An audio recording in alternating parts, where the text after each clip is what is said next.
Hello everyone, आप सभी का हमारे चैनल पे स्वागत है। और आज के इस वीडियो से हम कक्षा 12 के जो गणित है, नया जो चैप्टर है, चैप्टर नंबर 11 त्रिविमीय ज्यामिति को मैं डिटेल में पहले समझाऊंगा। और इसकी जो आसान सी एक प्रश्नावली है 11.1 को, इसे हम वन शॉट में समझेंगे और सरल करेंगे। बाकी मैंने सब कुछ पढ़ा रखा है, मेरे कहने पर एक बार डिस्क्रिप्शन ज़रूर चेक कर लेना। कंजूसो वीडियो को लाइक ज़रूर कर देना, ठीक है। चलिए स्टार्ट करते हैं। तो देखो, मैं जो चीज़ पढ़ाने वाला हूँ वो एनसीईआरटी बोर्ड एग्जाम के दृष्टिकोण से चीज़ों को रख के पढ़ाने वाला हूँ।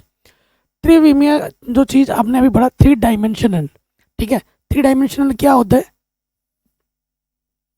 जैसे आप एक कमरे में खड़े हैं कोने में, ये एक्स डायरेक्शन हो गई लंबाई, चौड़ाई आपकी वाई डायरेक्शन हो गई, और ये ऊंचाई आपकी जेड डायरेक्शन हो गई। 3 डायरेक्शन होते हैं, तो 3D में आ जाता है ये, ठीक है। ये एक्स हो गया, ये वाई हो गया, ये z हो गया, और ये सब आपस में लंबवत होते हैं। तीनों आपस में क्या होते हैं? लंबवत होते हैं। ये एक दूसरे में आपस में क्या है? लंबवत होते हैं, ये आप जानते हैं। अब हम बात करेंगे रेखा के दिक कोसाइन और दिक अनुपात क्या होते हैं। तो सपोज करो हमारे पास ये x y z है, और यहाँ पर हमारे पास एक बिंदु P, यहाँ से हमारे पास ये क्या हो गई? एक रेखा हो गई जो इसके साथ क्या कोण बना रही है? इधर यहाँ से लेकर यहाँ तक अल्फा, इसके साथ गामा, और इसके साथ क्या बना रही है? बीटा कोण बना रही है। तो ऐसे अगर हमारे पास होगा तो रेखा के जो दिक कोसाइन होते हैं, जिसको हम L से दर्शाते हैं, M से दर्शाते हैं और N से दर्शाते हैं। दिक का मतलब क्या होता है? दिशा। कोसाइन, कोसाइन का मतलब कॉस, कॉस हम शॉर्ट में लिखते हैं, कोसाइन होता है, और कोसाइन का शॉर्ट फॉर्म क्या होता है? कॉस होता है।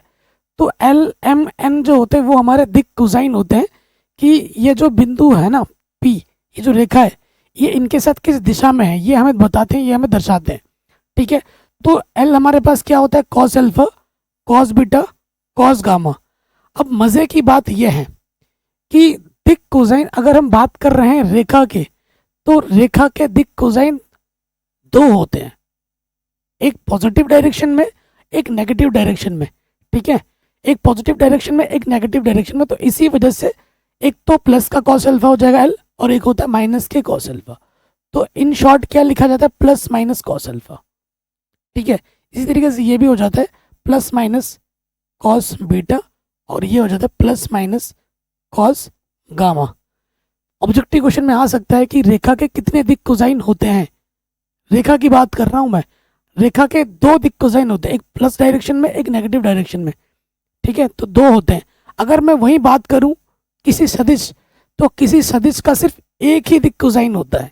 अगर आपको एक सदिश दे रखा है, सपोज करो a बराबर दे रखा है i प्लस जे प्लस के, ठीक है। चैप्टर नंबर 10 में आपने पढ़ा होगा। तो अगर आपके पास सदिश दे रखा है ना, तो नोट करके लिख लो, नोट 1, सदिश, सदिश का केवल एक ही दिक कोसाइन होता है, एक ही दिक कोसाइन होता है। जबकि जबकि अगर बात करें हम रेखा की, तो रेखा के 2 दिक कोसाइन होते हैं, एक पॉजिटिव डायरेक्शन में, एक नेगेटिव डायरेक्शन में। 2 दिक कोसाइन होते हैं। क्योंकि क्वेश्चन आएंगे, अब आप बोलोगे कि भैया कैसे होते हैं, करके दिखाओ, तो उस पर मैं अगर सेपरेट वीडियो बना दूंगा। लेकिन जो काम की चीज़ें उतना ही बता रहा हूँ, जो चीज़ें हमें प्रश्न को हल करते वक्त चाहिए वही मैं आपको बता रहा हूँ, ठीक है। तो दिक कोसाइन क्या होता है? L से प्रदर्शित करते हैं, L M N होता है। एक तो पॉजिटिव डायरेक्शन में होता है, एक नेगेटिव डायरेक्शन में, plus minus cos alpha. M आपका होता है plus minus cos beta, N आपका होता है cos gamma, plus minus cos gamma हो जाएगा। प्रश्न में आपको अल्फा बीटा गामा ये दिया हुआ होगा, ये आपको क्या किया होगा? दिया हुआ होगा। उसकी आपको टेंशन नहीं लेनी है, ठीक है। ये हो गई, ये हो गई बात। रेखा के दिक कोसाइन में क्या संबंध होता है? ये संबंध बहुत इंपॉर्टेंट है। L square plus N square, देखो L square plus M square plus N square को अगर हम जोड़ते हैं, तो उनका जोड़ने, वर्ग करने के बाद अगर हम जोड़ते हैं तो कितना आता है? 1 आता है। ये ऑब्जेक्टिव क्वेश्चन में भी आ जाता है, और इसका प्रयोग हमें करना पड़ेगा, करेंगे। अगर आप बोलोगे तो इसका प्रूफ भी हम कर सकते हैं, लेकिन प्रूफ एग्जाम में नहीं आते हैं, तो मैं नहीं करा रहा हूँ, ठीक है। ठीक है, जो जो रिजल्ट हमें चाहिए वो मैं आपको लिखवा दे रहा हूँ, कॉपी में आप नोट करके लिख लेना। ठीक है, अगला आता है रेखा का दिक् अनुपात क्या होता है। यहाँ पे लिखा हुआ है ना, रेखा का दिक् अनुपात क्या होता है।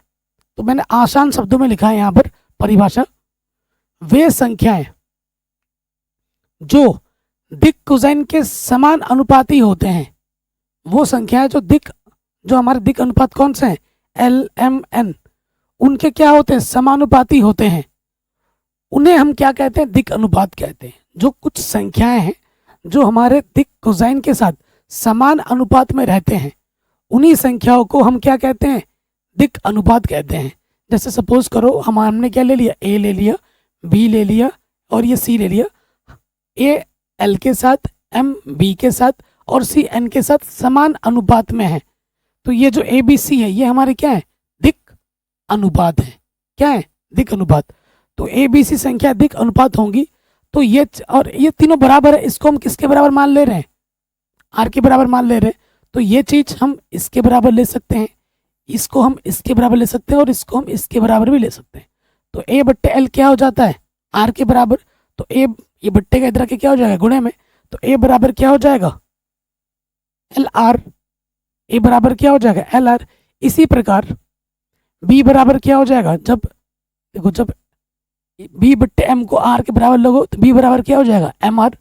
फिर सी बट्टे एन को आर के बराबर लोगो तो क्या होगा, सी बराबर एन आर। तो वही लिख दिया मैंने, बी बराबर एम आर, सी बराबर एन आर होता है। ठीक है, नोट देखिए ये चीज हो गई। आर क्या होता है, ये आप कहोगे सर भैया ये आर कहाँ से आ गया। तो ये आर क्या होता है, अंडर रूट के अंदर A square plus B square plus C square के बराबर होता है। ठीक है, अगर आपके पास, ध्यान दीजिए, यदि आपके पास ए बी सी दिक् अनुपात है तो दिक् कोसाइन क्या होगा, ये एग्जाम में आ जाता है 2 नंबर में। ठीक है, दिक् कोसाइन क्या होगा, एल बराबर एम बराबर एन बराबर, एल बराबर सूत्र क्या होगा, ए बट्टा आर। एम बराबर क्या होगा, बी बट्टा आर। एन बराबर क्या होगा, सी बट्टा आर। आर क्या है, अंडर रूट के अंदर A square plus B square plus C square.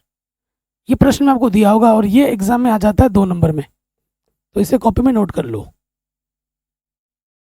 ठीक हो गया। देखिए ये मैंने यहाँ पर लिख भी रखा है, मैंने शॉर्ट में लिखवा दिया, यहाँ पे लॉन्ग फॉर्म में भी लिख रखा है, तो ऐसे आप लिख सकते हैं। अब आ जाओ नेक्स्ट, 2 बिंदुओं को मिलाने वाली रेखा के दिक् कोसाइन। ये हर साल एग्जाम में आता है। आपके पास अगर 2 बिंदु हैं, एक बिंदु ये है, एक बिंदु ये है। ये बिंदु हमारे पास मान लेते हैं ए है, जिसके निर्देशांक है x1 y1 z1, 3 डायमेंशन में है। और ये बी बिंदु है जिसके निर्देशांक है x2 y2 z2। ठीक है, 2 बिंदुओं को मिलाने वाला। पहले क्या पूछा है, दिक् अनुपात निकालो। दिक् अनुपात यानी कि ए बी सी क्या होगा, ए होता है x2 माइनस x1, बी होता है y2 माइनस y1 और सी आपका होता है z2 माइनस के z1। ये हमारे क्या है, दिक् अनुपात है। अब दिक् अनुपात निकाल जाएंगे तो दिक् अनुपात की सहायता से हम क्या निकाल सकते हैं, दिक् कोसाइन भी निकाल सकते हैं। ठीक है, तो दिक् कोसाइन क्या हो जाता है, एल बराबर ए बट्टे आर। अभी मैंने बताया था आर क्या होता है, आर क्या होता है, अंडर रूट के अंदर A square plus B square plus C square. तो इसकी मदद से हम क्या निकाल सकते हैं, एल एम एन क्या निकाल सकते हैं, दिक् कोसाइन हम निकाल सकते हैं। एग्जाम में आ जाता है, प्रश्न आता है, अभी प्रश्नों को भी अमल करेंगे। तो ये चीज मैंने आपको बता दी, इतना ही इंट्रो है। प्रश्नावली 11.1 को करने के लिए जितनी चीजें हमें चाहिए मैंने उतना आपको बता दिया है, ज़्यादा नहीं बता रहा हूँ। आगे जो चीज़ें चाहिए होंगी 11.2 में चाहिए होंगी, तो वहाँ पर जब हम प्रश्नों को हल करेंगे उससे पहले जितना बेसिक चाहिए होगा वो मैं आपको बता दूंगा। फिलहाल एक बार क्विक रिवीजन कर लेते हैं। ठीक है, फटाफट एक बार क्विक रिवीजन कर लेते हैं। हमारे पास क्या है, पहला टॉपिक क्या है, रेखा के दिक् कोसाइन और दिक् अनुपात। अगर आपके पास कोई रेखा है तो रेखा के दिक् कोसाइन क्या होता है। अगर हमारे पास रेखा है तो रेखा के दिक् कोसाइन एल एम एन। दिक् कोसाइन हमें क्या बताते हैं, दिशा बताते हैं कि एक्स अक्ष के साथ कौन सी दिशा है, एम क्या बताता है वाई अक्ष के साथ कौन सी दिशा में है, और जेड अक्ष के साथ ये कौन सी दिशा में है, ये चीज बताते हैं।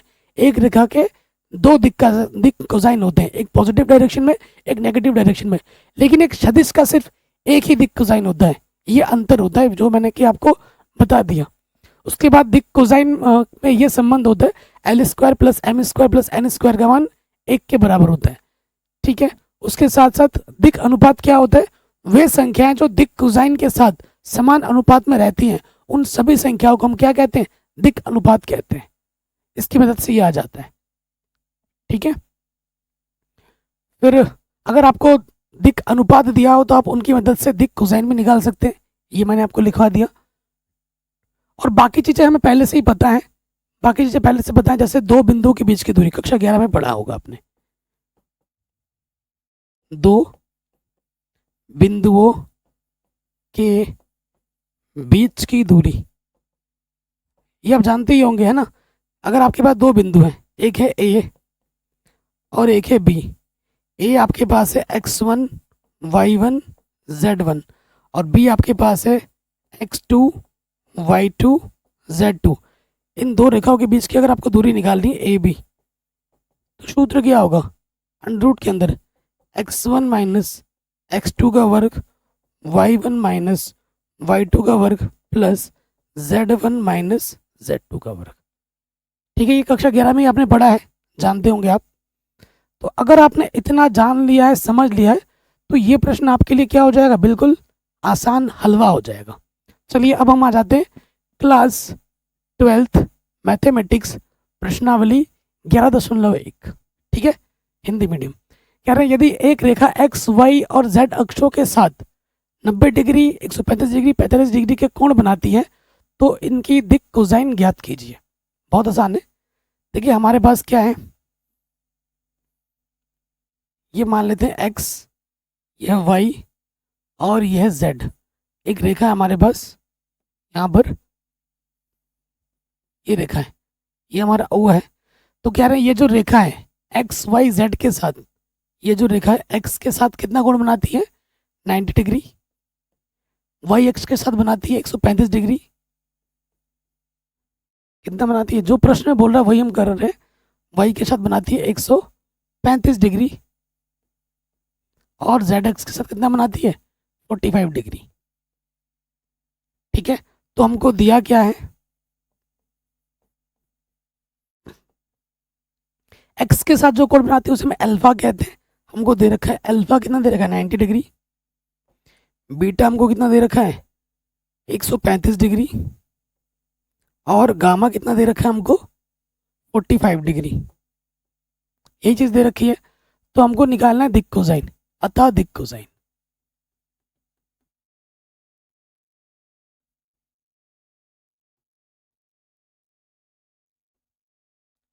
दिक कोसाइन हमको निकालना है। एल बराबर क्या होता है, कॉस अल्फा। एम बराबर क्या होता है, कॉस बीटा। और एन बराबर क्या होता है, कॉस गामा। ठीक, अल्फा हमको दे रखा है 90, तो कॉस 90 का मान होता है 0। बीटा का मान हमको दे रखा है कॉस 135, तो कॉस 135 को मैं लिख सकता हूँ कॉस 90 प्लस 45। और आप जानते हैं कॉस कॉस 90 प्लस थीटा क्या होता है, माइनस के कॉस थीटा। तो ये आ जाएगा माइनस के कॉस थीटा। थीटा कितना है, 45। तो ये मिल जाएगा माइनस के 1/√2। और गामा क्या दे रखा है, 45। कॉस 45 का मान कितना होता है, 1/√2। अतः दिक कोसाइन, दिक कोसाइन क्या हो जाएंगे, दिक कोसाइन आपके हो जाएंगे एल एम एन। एल आपको मिला है 0, एम मिला है आपको माइनस के 1/√2 और एन मिला है आपको प्लस का 1/√2। ये हमें हमारा क्या मिल जाएगा, उत्तर। कोई डाउट नहीं होना चाहिए, सिंपल सा क्वेश्चन है, आराम से बन गया। कह रहे एक रेखा के दिक कोसाइन ज्ञात कीजिए जो निर्देशांकों के साथ समान कोण बनाती है। ठीक है, निर्देशांकों के साथ समान कोण बनाती है। ये निर्देशांक है x y जेड। हमारे पास रेखा है ये मान लेते हैं रेखा है।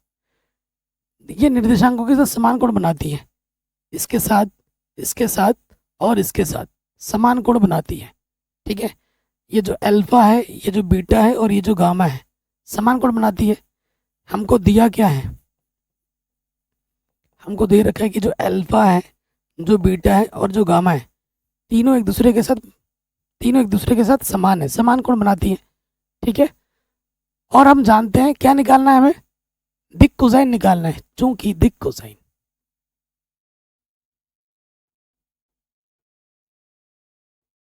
एक रेखा के दो दिक कोसाइन होता है, एक प्लस डायरेक्शन में, एक नेगेटिव डायरेक्शन में, जानते ही आप। तो दिक कोसाइन हमारे पास क्या है, एल क्या होता है कॉस अल्फा, एम क्या होता है कॉस बीटा और एन क्या होता है कॉस गामा। हम जानते हैं, क्या जानते हो तुम जानते हो कि भैया L square plus M square plus N square का मान एक के बराबर होता है। प्रश्न में क्या बोला है कि अल्फा बीटा गामा तीनों बराबर हैं, तीनों बराबर है, तो मैं कॉस अल्फा की जगह पे तो कॉस अल्फा रख सकता हूँ और कॉस बीटा की जगह पे कॉस अल्फा रख सकता हूँ और गामा की जगह पे भी कॉस अल्फा रख सकता हूँ। गामा की जगह पे अल्फा, बीटा की जगह पे भी क्या रख सकता हूँ अल्फा, रख दिया। अब मैं इन मानों को उठाकर यहाँ रख दूंगा। अल्फा का मान क्या है कॉस अल्फा, एल का मान क्या है कॉस अल्फा स्क्वायर, बीटा का मान है कॉस अल्फा स्क्वायर और एन का मान है कॉस अल्फा स्क्वायर। तो ये हो जाएगा cos square alpha, cos square alpha, cos square alpha. तो ये हो जाएगा 3 कॉस स्क्वायर अल्फा बराबर 1। ठीक है, तो ये जो 3 गुणे में है इधर के क्या हो जाएगा बट्टे में आ जाएगा। ठीक है, तो हमें कॉस अल्फा का मान क्या मिल जाएगा, कॉस अल्फा का मान मिल जाएगा प्लस माइनस 1/√3। तो इससे ये भी प्रतीत हो रहा है कॉस अल्फा क्या है एक्चुअली एल है, पॉजिटिव डायरेक्शन में नेगेटिव डायरेक्शन में, तो कॉस अल्फा का मान क्या आ गया प्लस माइनस 1/√3।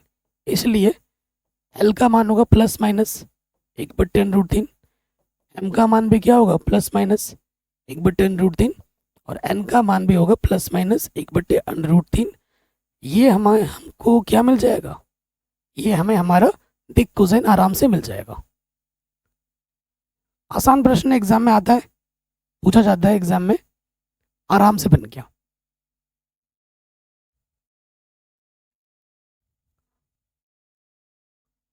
ठीक है, अगले क्वेश्चन में आ जाओ। यदि एक रेखा के दिक अनुपात दे रखे हैं तो इसके दिक कोसाइन क्या होंगे। बड़ा आसान है, अभी मैंने आपको समझाया था, बताया था, दिया है। हमको क्या दे रखा है दिक अनुपात, दिक अनुपात, दिक अनुपात को अंग्रेजी में बोलते हैं डायरेक्शन रेशियो, DR से प्रेजेंट करते हैं। तो हमको ए बी सी दे रखा है। ए हमारे पास है माइनस के 18, बी है 12 और सी है माइनस के 4। इसलिए हमें पहले क्या निकालना है आर, जिसका सूत्र होता है अंडर रूट के अंदर A square B square plus C square. हल करो, ए का मान है माइनस के 18 वर्ग, बी का मान है 12 वर्ग और सी का मान है माइनस के 4। 18 × 18 कितना होता है 8 8 64, सिर लगा 6, 8 कम 8 और 6 14।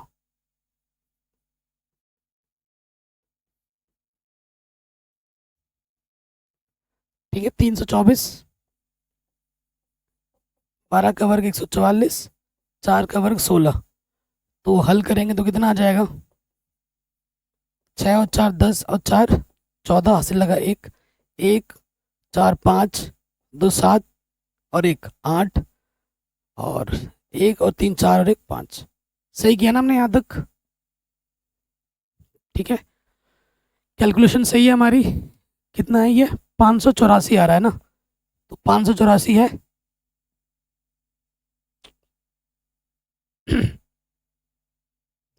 584 एक सेकेंड,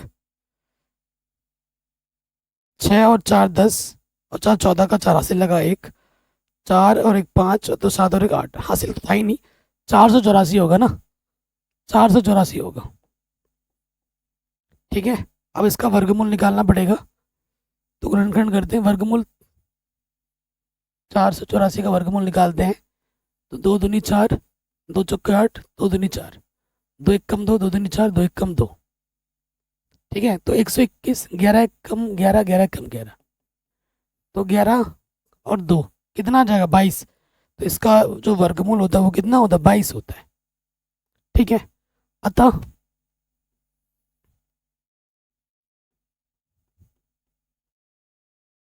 दिक् कोसाइन हमें क्या निकालना है, दिक् कोसाइन निकालना है।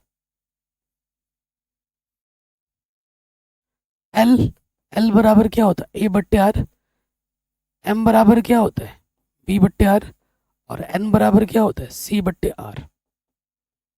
ए का मान है माइनस का 18, आर का मान है 22, 2 नम 18, 2 एक कम 2, 2 एक कम 2। बी का मान है 12, आर का मान है 22, 2 छंग 12, 2 एक कम 2, 2 एक कम 2। सी का मान है माइनस के 4 और आर का मान आया 22, 2 दूनी 4, 2 एक कम 2, 2 एक कम 2।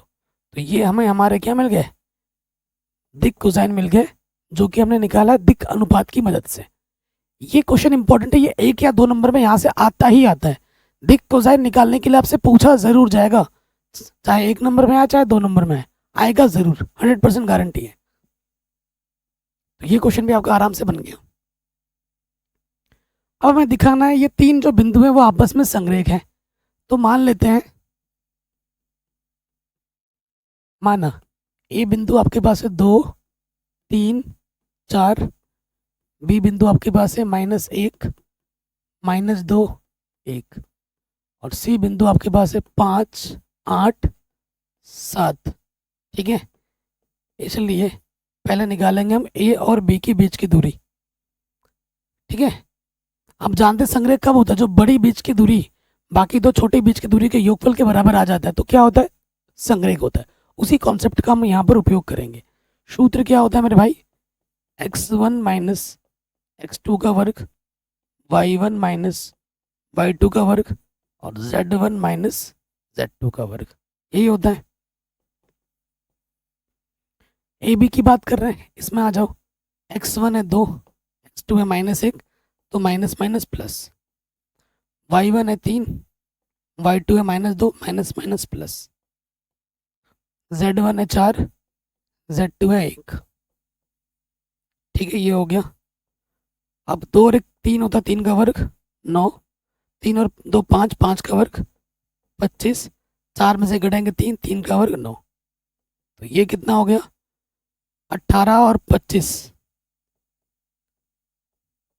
8 और 5 13, हासिल लगा 1, 2 और 3 4, √43। पहला तो ये मिल गया ए बी। ठीक है, ए बी आपको ये मिला। अब आप निकालोगे क्या, अब आप निकालोगे B C, B C, B और सी के बीच की दूरी।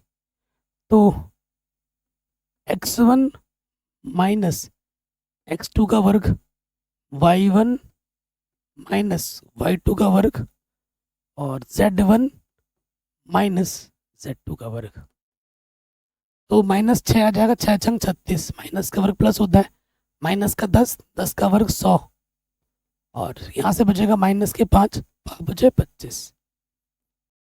तो देखो हमने थोड़ा सा मिस्टेक कर दिया है। अब मेरे साथ ना आजकल एक प्रॉब्लम हो रहा है, मेरा दिमाग पहले से चीज़ें जो आएंगी वो फटाफट आ जा रहा है दिमाग में, और मैं वही लिख दे रहा हूँ। आजकल मेरे साथ बहुत हो रहा है। देखो यहाँ से 1 में 7 घटाएंगे क्या आएगा, 6 आएगा ना, तो मैंने यहाँ 6 लिख दिया है। ये सब ना मैं बहुत ज़्यादा परेशान हो रहा हूँ, खुद से ही परेशान हो रहा हूँ, क्योंकि मेरा दिमाग क्या कर रहा है, आगे की चीज़ें पहले ही कैलकुलेट करने लग जा रहा है, और फिर दिक्कत आ रही है। ठीक है, फिर दिक्कत आ जा रही है, दिक्कत हमारे साथ भी यहाँ आ गई। तो यहाँ क्या आएगा, 1 में से हमें क्या घटाना 7, तो क्या आ जाएगा माइनस का 6, 6 का वर्ग 36, 36 36 72, ये आ जाएगा 172। ये क्या आ जाएगा 172। अब गुणनखंड कर दें, 172 का गुणनखंड करो, तो 2 8 16, 2 6 12, 2 6 8, 2 3 6 और 43 से कम 43, 2 का जोड़ा बना तो ये आ जाएगा 2√43, समीकरण नंबर 2।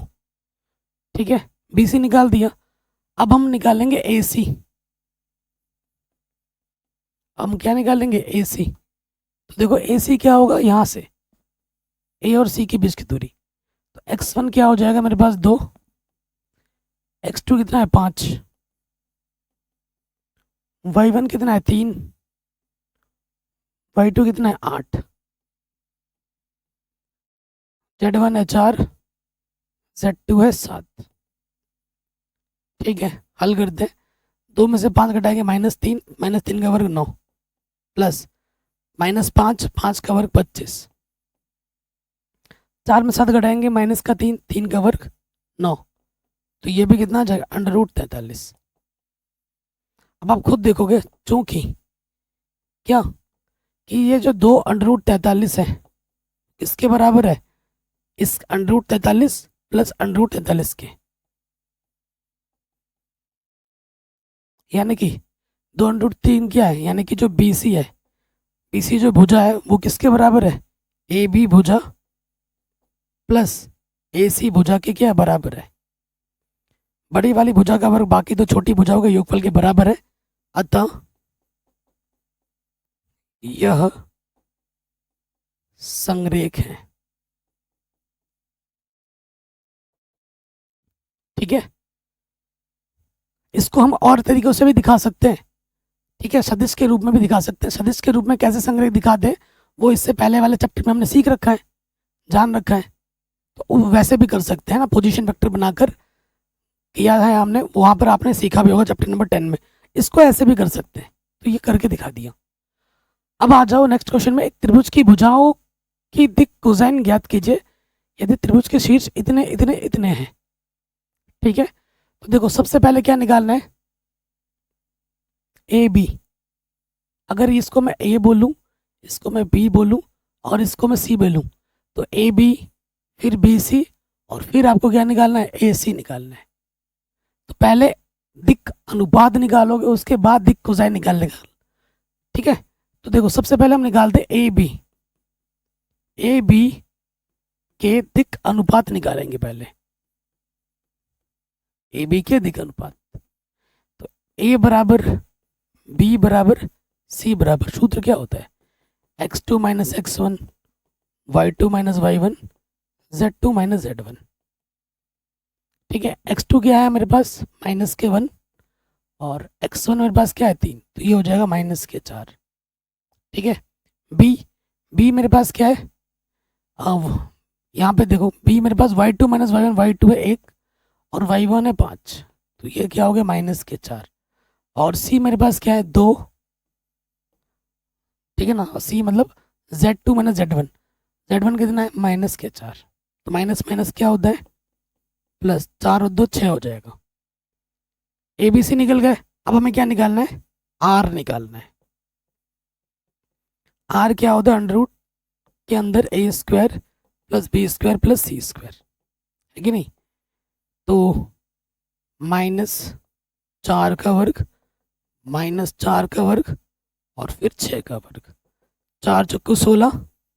ठीक है, 4 चौको 16, 6 छंग 36, 16 16 32, 32 और 36। ठीक है, कितना आ जाएगा? अंडर रूट के अंदर 6 और 2 8 और 3 और 3 6, 68। कुछ होगा? गुणनखंड देख लो। इसलिए अगर मैं इसका वर्गमूल निकालना चाहूं, ट्राई करके देखते हैं। 68 का 2 तियां 2 चौको, ठीक है, 2 1 कम 2, 2 सत्ते 14, 17 चौको 68। तो ये आज 2 का जोड़ा बना, इसका नहीं बना। 2/√17। इसलिए दिक् कोसाइन आपको निकालना है। ठीक है, दिक् कोसाइन आपको निकालना है L M N। ठीक है, L बराबर क्या होता है? A/R, M बराबर होता है B/R, N बराबर होता है C/R। ए हमारे पास है -4, आर हमको मिला है 2/√17, 2 दूनी 4, 2/√17 आ गया। बी सेम टू सेम वही है, बी भी आपका -4 बट्टे में 2/√17 था, तो ये भी वही आ गया। एन का क्या आ जाएगा? एन हमारे पास क्या है?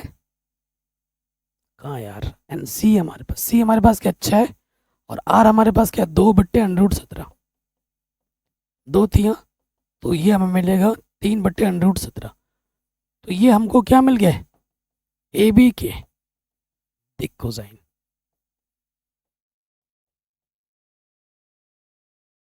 आंसर जैसे मैंने ए बी का निकाला ना, टिकटो वैसे बी सी का निकालना है और ए सी का भी निकालना है। निकाल लोगे? आराम से हो जाएगा। तो दिक कोसाइन का मतलब क्या होता है? दिशा।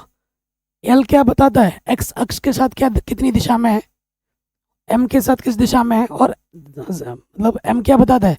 वाई के साथ किस दिशा में, और एन क्या बताता है? जेड के साथ किस दिशा में है। हो गया। अब हमने क्या निकाल लिया था? ए बी निकाल लिया था। ऐसे ही आपको बी सी के लिए निकालना है। तो बी हमारे पास कितना है और सी हमारे पास कितना है, लिख लेते हैं। कितना है बी हमारे पास? प्रश्न में देख लेता हूं मैं।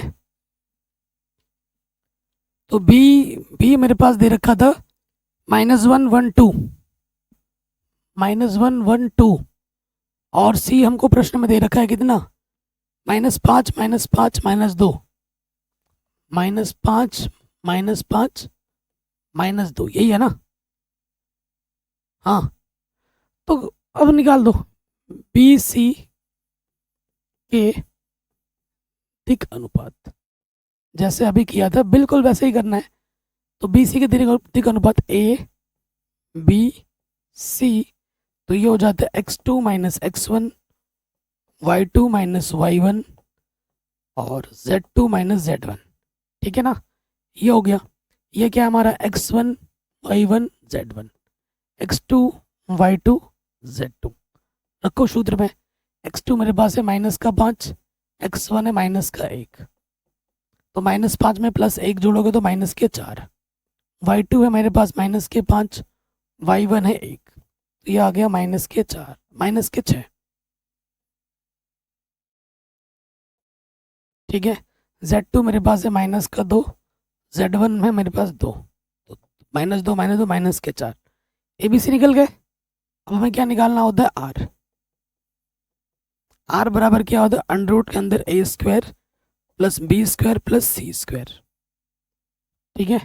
तो रखेंगे मान -4 का वर्ग, -6 का वर्ग, -4 का वर्ग, क्या हो जाएगा? 4 चौको 16, 6 छंग 36, 4 चौको 16, 16 16 32, और ये 36, कितना आ जाएगा?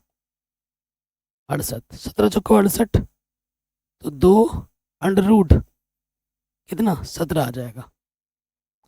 अब हमें क्या निकालना है? दिक कोसाइन। इसीलिए दिक कोसाइन, दिक कोसाइन L बराबर A/R, M बराबर B/R, N बराबर C/R। ए का मान है -4, आर का मान है 2√17, 2 दूनी, तो -2/√17। बी क्या है? -6 बट्टे में 2√17, 2 थियाँ बट्टे में √17। एन का मान C/R, सी हमारे पास -4 बट्टे √17, 2√17, 2 दूनी 4 बट्टे में √17। आंसर। ठीक है। तो ये मैंने BC के दिक अनुपात निकाले और उसकी मदद से हमने क्या निकाल दिया? दिक कोसाइन। एग्जाम में 2 नंबर में आता ही आता है हर साल। ऐसे ही आपको क्या निकालना है? AC का। तो AC का मेरी तरफ से आप लोगों के लिए होमवर्क है। ठीक है। पहले A लिखोगे, उसके बाद C लिखोगे। ठीक है। C A का भी करोगे तो भी सही आंसर आएगा। अब ये मत सोचो कि भाई A को पहले ही लिखना है, C को बाद में लिखना है, ऐसा ज़रूरी नहीं है। आप C को भी पहले लिख सकते हो और A को बाद में लिख सकते हो। किसी को भी x1 y1 z1 और किसी को भी x2 y2 z2 मानो, आंसर सेम ही आएगा, उससे फर्क नहीं पड़ता, इट डजेंट मैटर। ओके, तो AC लिखो या CA निकालो, बात एक ही है। ठीक है, तो ये मेरी तरफ से आप लोगों के लिए होमवर्क है, और इसी के साथ ये जो प्रश्नावली है वो आराम से मैंने सॉल्व कर दी है। और मेरे तरफ से और आपको होमवर्क क्या है कि जितने भी उदाहरण हैं इससे पहले वो आपको खुद बनाने हैं। प्रश्नावली देख ली, चीज़ों को आपने जान लिया, सीख लिया है, और उदाहरण तो पहले से ही सरल किए हुए हैं, और मुझे पक्का विश्वास है आप लोगों पर कि आप लोग आराम से हंसते हंसते बना दोगे, क्योंकि बहुत आसान है। बाकी मैंने सब कुछ पढ़ा रखी है, लिंक्स मिल जाएंगे डिस्क्रिप्शन पे।